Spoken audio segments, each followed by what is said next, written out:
तर वेळात पुढच्या महत्त्वाच्या बातमीकडे, मुंबईकरांसाठी महत्त्वाची बातमी. आजपासून मध्य रेल्वे वेळेवरती धावण्याची अपेक्षा आहे. 15 दिवसांपासून मध्य रेल्वेची वाहतूक ही विस्कळीत झाली होती. सीएसएमटी स्थानकातील सिग्नल यंत्रणेमध्ये सुधारणेचं काम सुरू होतं. मध्य रेल्वे वेळापत्रकानुसार धावणार असल्याचं आता कळतंय. नव्या यंत्रणेमध्ये पूर्वीप्रमाणे क्रॉस ओव्हरवरनं 70 मीटर पुढे गाडी गेल्यानंतर दुसरी गाडी चालवण्यात येणार आहे. त्यामुळे लोकल वेळापत्रकानुसार धावणार असल्यानं मध्य रेल्वेच्या प्रवाशांना थोडासा दिलासा मिळणार आहे. त्यामुळे आजपासून मध्य रेल्वेची वाहतूक ही व्यवस्थित होईल. नावाप्रमाणे मरे न राहता मध्य रेल्वे चांगली धावेल अशी अपेक्षा आता सर्व मध्य रेल्वेच्या प्रवाशांना आहे. मध्य रेल्वे वेळापत्रकानुसार धावणार आहे.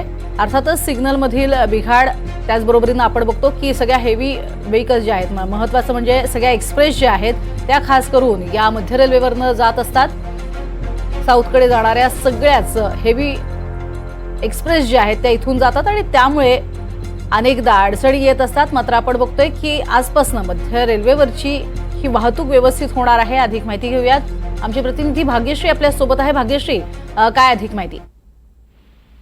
नक्कीच प्रज्ञा, आपण जर बघितलं तर गेल्या 15 ते 20 दिवसापासून मध्य रेल्वे विस्कळीत झाल्याने अनेक आपले जे चाकरमानी होते ते हैराण झालेले पाहायला मिळाले होते.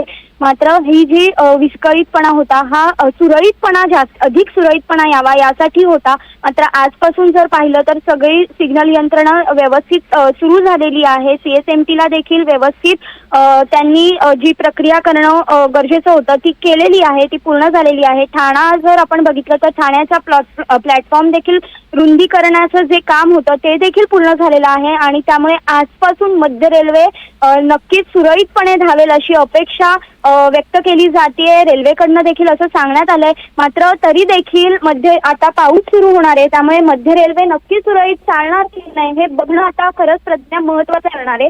कारण जर आपण बघितलं तर आता पावसाळा आहे, सिग्नल यंत्रणेत कायमच बदलापूर असेल, अंबरनाथ असेल किंवा कल्याण असेल या दरम्यान सिग्नल यंत्रणा कायमच विस्कळीत झालेली पाहायला मिळत असते. त्यामुळे आता ही यंत्रणा कशी चालतीये आणि खरंच प्रवाशांना दिलासा मिळतोय का हे बघणं आता खरंच महत्त्वाचं आहे. नक्कीच. धन्यवाद या संपूर्ण माहितीसाठी भाग्यश्री.